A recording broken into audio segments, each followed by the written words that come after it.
Inilah gereja HKBP Pakpahan, Resort Pangaribuan. Bapak Ibu Saudara-saudara, Pakpahan adalah marga ni halak Batak Toba. Pangaribuan pe marga ni halak Batak Toba. Mengapa nama gereja ini HKBP Pakpahan, Resort Pangaribuan? Apakah di sini memang banyak marga Pakpahan dan Pangaribuan? Kita kurang tahu. Ayo, siapa yang tahu kira-kira mengapa nama gereja ini Pakpahan dan Pangaribuan? Boleh di komen di kolom komentar. Terima kasih.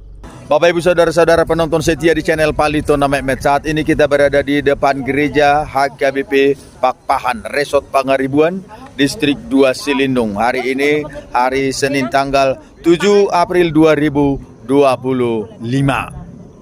Gereja ini Bapak Ibu Saudara-saudara memiliki lahan yang luas, dan saat ini kita sudah bertemu di sini dengan remaja Naposo Bulung, Horas Mai Hamuna.